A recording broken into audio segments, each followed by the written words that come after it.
questions on clarification on what I just talked about, or any other questions you might have on IST practice and training?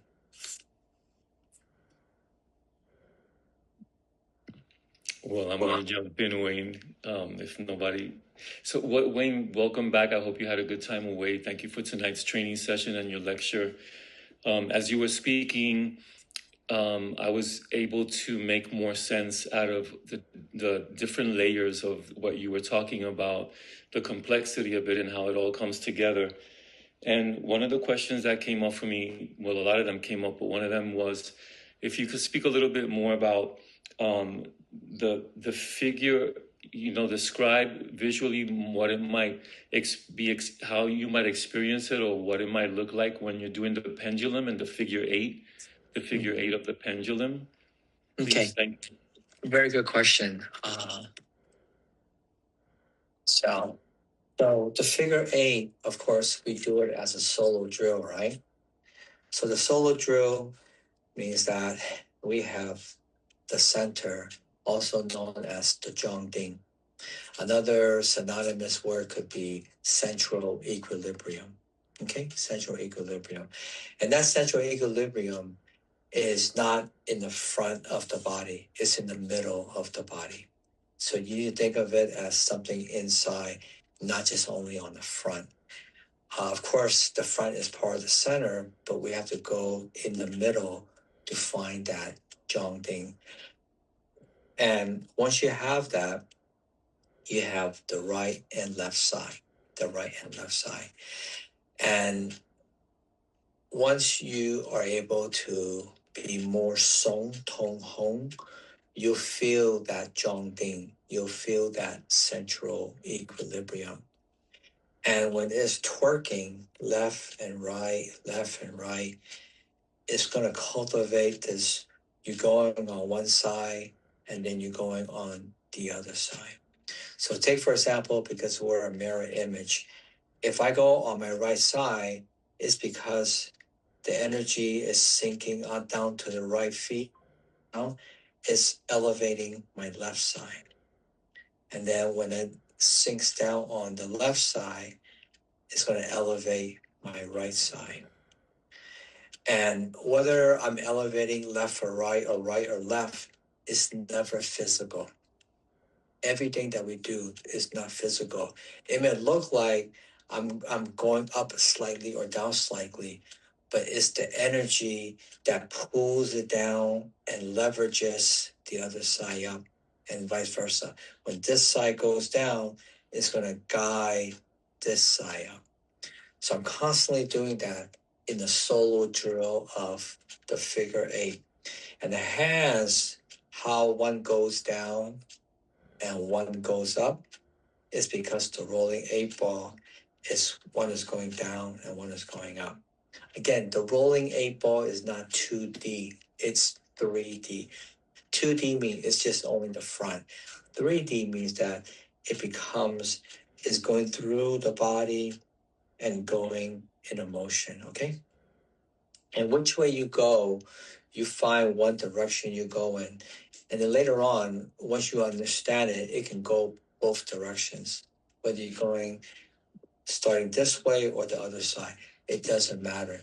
The main thing is that it's able to move.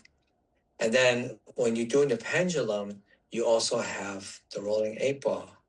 It's just that one is done as a solo drill, then the other ones, it just incorporated in all the other drills that we do. So when I'm doing the figure eight, the hands kind of start like you have a big ball in front of you. And then once the figure eight initiates, the arms will come thereafter. Okay? The arms do not initiate. The arms do not work independently of themselves. So as I do the figure eight, the rolling eight ball is kind of like, let's say, the steering wheel, okay? The commander, the steering wheel, okay? The hands could be the tires, okay? As the steering wheel turns, the hands will go in accordingly. And then you turn the wheel, the steering wheel, and then the tires go, okay? And the more you do these Song Gong exercises, which over the course of months and years, but let's say years, is going to unravel many, many little nuances that you feel when you're doing it. Among them is the figure eight. Among them is the arms you feel is connected to the body now. The empty arms. You'll feel all those and many more as you do it, and it's part of the figure eight. Because the figure eight is yum yang, yin and yang, something down, something up, something down. It's constantly happening. So we're not just simply shifting side to side. Okay? We don't just shift physically. We don't push off. It's inside formula. Energy and gravity goes, helping to maintain the central equilibrium.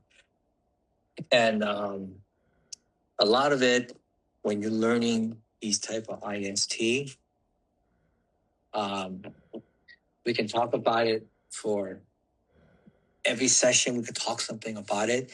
But the main thing we talked about, Xiao, is between just becoming very cerebral and experiential. You must have the experiential to understand the feeling of what is figure eight. It took me a long time to learn it early on because I didn't have someone like me talking about it. I had to keep on talking about it to understand what it is. Because remember, I just would go to Taiwan, only in the summers and come back, and then COVID hit. There was a big break. So it was very elusive for me. But because of something I really wanted to learn, because of persistence and knowing that something I can get out of it. And Sifu Chen told me this many times, you just got to keep doing it, and it's going to reveal a lot of nuances and aha moments. And he was absolutely correct. So everything I say provides information, insight, instruction. But again, the key, you need to do it with your choice every day. Okay? An investment of half an hour a day is not too much, right? Yeah, and then and if you do it, um, every time I talk, you're gonna understand it more and more. That's just how it is. It's not something that just becomes an intellectual conversation, which we can all have. But that's why I encourage, I remind everybody, to do some IST every day. Half an hour is good. An hour is better. Hour and 10 minutes, a little bit better. So just work within your own program. But you will find, and I can guarantee you this, you will find that by doing it more and more, the proof is in the pudding. It just feels great. I mean, I can do any one of the 5 Song Gongs. Number 4 is a little harder, but I can do it for 10, 15, 20 minutes, just one of them. Because when I'm doing it, I'm not doing the movements no more. What am I doing?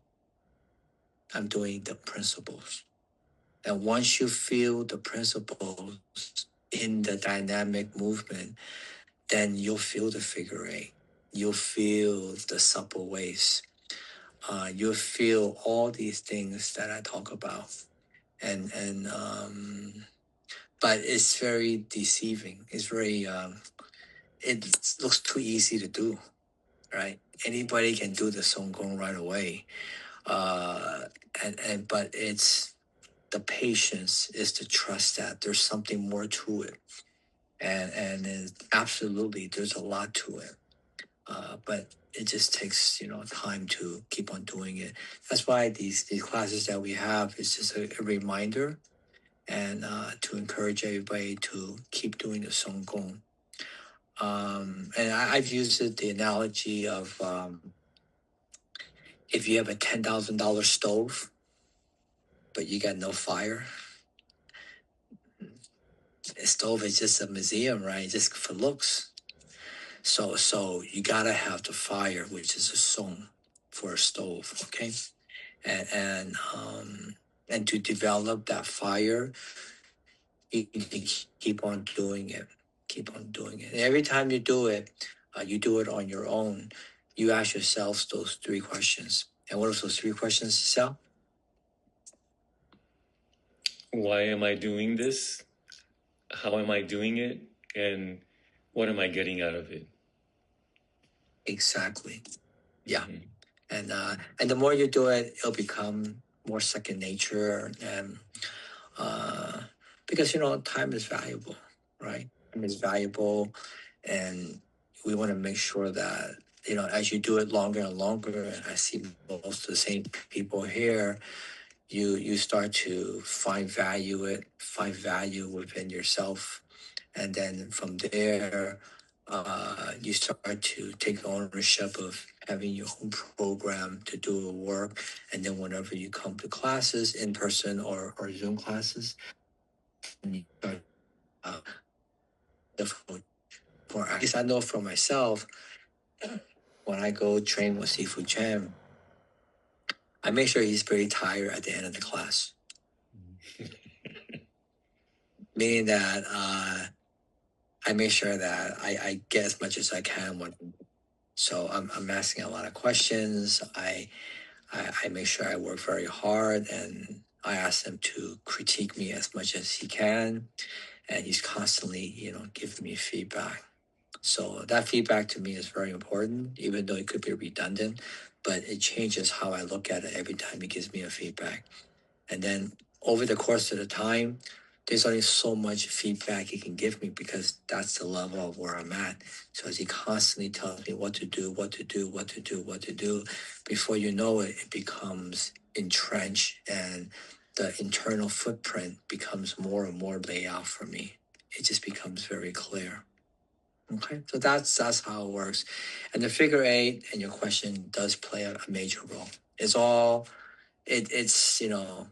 as Mary say, is one of the 112 pieces.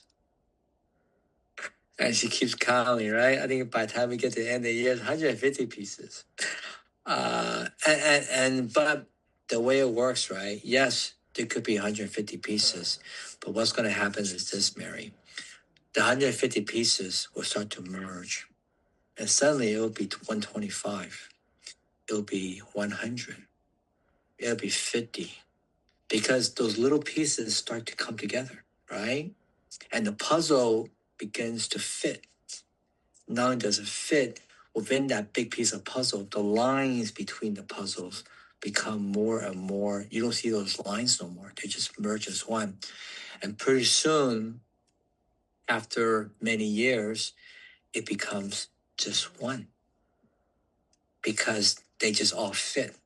And once they all fit, then it just becomes very second nature and intuitive.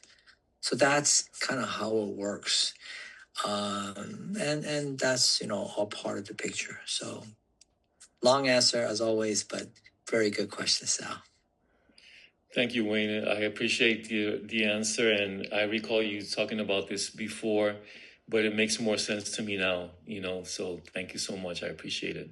Yeah, and 3 months again, that's the same question.